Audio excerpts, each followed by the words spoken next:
Hai semuanya, perkenalkan nama saya Jessica Dwi Harni. Saya dari kelas A2 Manajemen Pagi dengan NIM 191041687. Saya berasal dari Fakultas Ekonomi Manajemen dari Universitas Pancabakti Pontianak.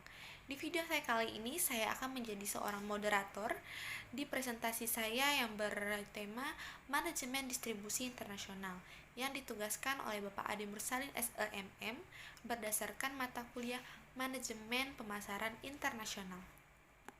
Tema presentasi kali ini ialah Manajemen Distribusi Internasional.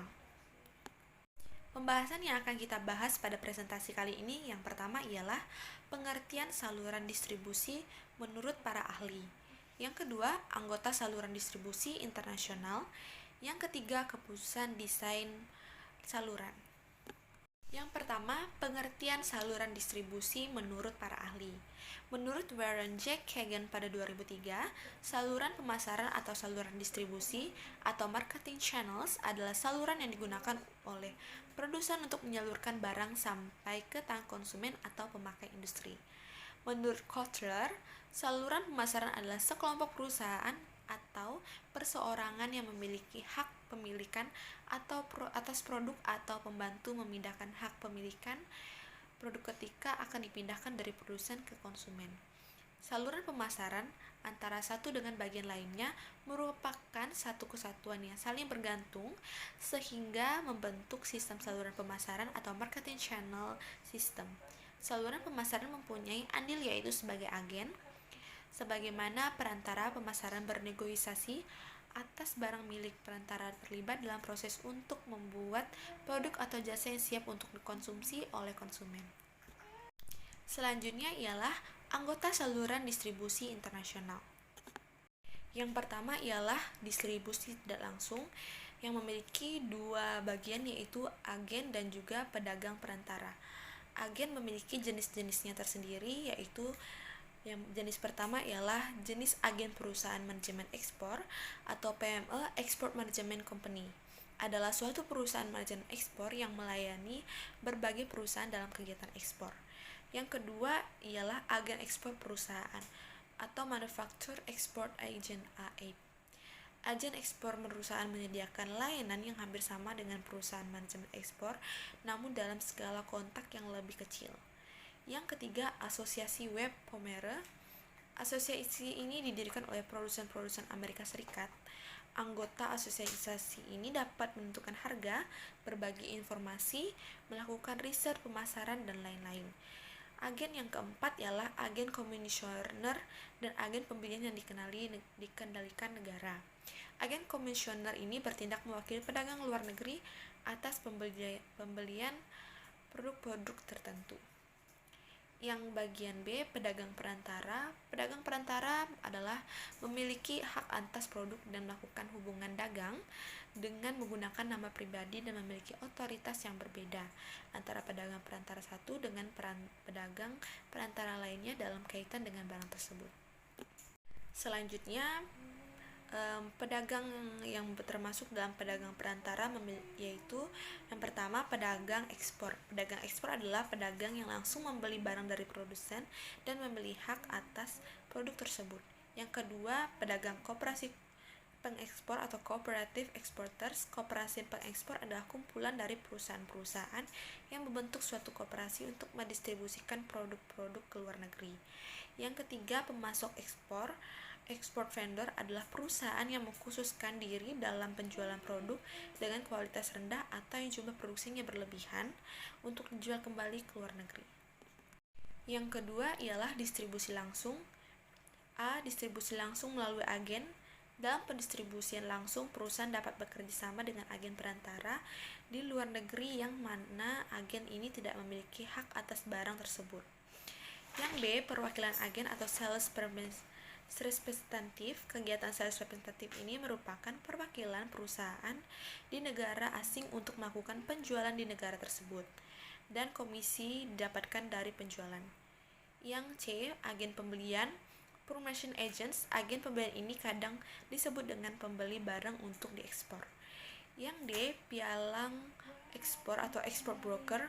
Tugas dari pialang ekspor adalah mempertemukan pembeli luar negeri dengan penjual lokal. Yang ketiga ialah distribusi langsung melalui pedagang perantara. Yang bagian A, distributor ekspor. Distributor ekspor membeli barang dengan diskon yang besar, kemudian menjualnya kembali untuk mendapatkan laba, memberikan layanan servis atas pembelian barang tersebut, serta mereka menggunakan nama mereka. Yang B, pengecer luar negeri atau foreign retailer. Dalam pemasaran internasional, pengecer luar negeri memiliki dua fungsi, yaitu selain menjual barang langsung ke konsumen melalui jaringan toko yang dimiliki, mereka juga mendistribusikan barang ekspor ke pengecer yang lebih kecil. C. Memborong ekspor atau export jobber.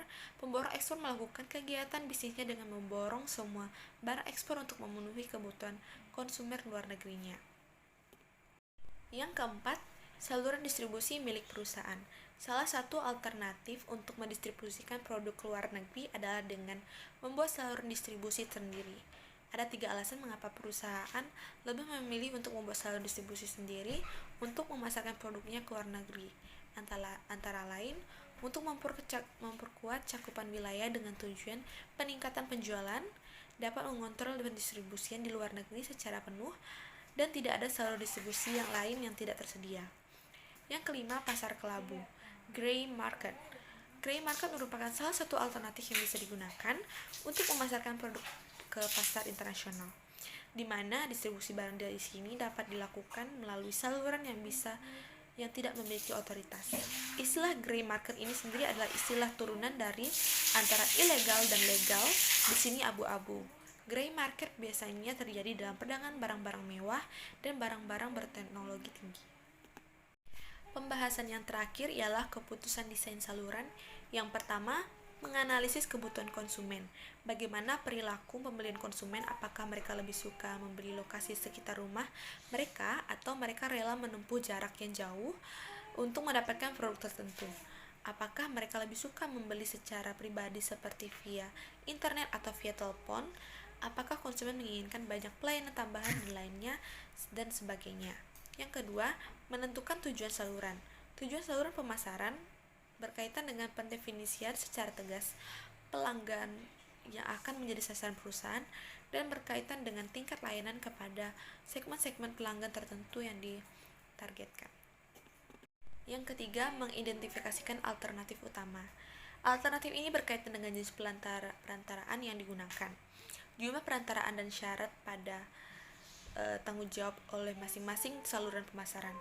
Jenis perantara berkaitan dengan produk perusahaan. Ada 3 strategi dalam menentukan jumlah perantaraan pemasaran. Antara lain, yang pertama, distribusi intensif adalah strategi yang dilakukan anggota pemasaran dengan cara menyimpan sebanyak mungkin stok produk di toko dengan maksud produk tersebut harus tersedia dimanapun dan kapanpun konsumen menginginkannya, misalnya rokok, air mineral, permen, dan lain-lain. Yang kedua, distribusi eksklusif adalah strategi di mana perusahaan sengaja membatasi jumlah perantara yang mengenangani produk. Perusahaan memasarkan produknya hanya kepada beberapa penyalur dengan maksud untuk meningkatkan nilai eksekutif produk mereka. Yang ketiga, distribusi selektif, penggunaan lebih dari satu tetapi tidak keseluruhan perantara yang mau menjual produk perusahaan. Distribusi selektif ini diantar distribusi aktivitas dan intensif. Contohnya, merek televisi, furniture, dan peralatan rumah tangga kecil didistribusikan dengan cara ini. Yang keempat, mengevaluasikan alternatif utama. Tahap berikutnya adalah mengevaluasi alternatif dari hasil identifikasi berdasarkan kriteria ekonomi, kendali, dan cakupan. Kriteria ekonomi berkaitan dengan bagaimana perusahaan bisa menganalisis perkiraan penjualan, biaya, dan probabilitas dari alternatif yang berbeda. 5. Pemilihan anggota saluran. Setelah perusahaan meninjau dan memilih sistem saluran, selanjutnya perusahaan mengimplementasikan sistem saluran. Perusahaan harus memilih anggota saluran pemasaran internasional yang sesuai. Perusahaan memiliki kemampuan beragam dalam menarik perantaraan yang berkualitas. Ada 4 kriteria yang harus digunakan untuk menentukan anggota saluran pemasaran internasional. Antara lain, yang pertama, bagian A, kekuatan keuangan, yang B, jaringan dan hubungan yang baik, yang C, komitmen dengan bisnis lain, Dan tahap berikutnya adalah mengevaluasi alternatif dari hasil identifikasi berdasarkan kriteria ekonomi, kendali, dan cakupan. Kriteria ekonomi berkaitan dengan bagaimana perusahaan bisa menganalisis perkiraan penjualan, biaya, dan probabilitas dan alternatif yang berbeda. Dan yang keenam, pengendalian anggota saluran. Hilangnya kendali atas produk dalam proses pendistribusian kepada anggota saluran pemasaran mungkin sudah menjadi konsekuensi dari produsen, walaupun dalam pasar domestik sebagai kendali diberikan ke anggota salurannya.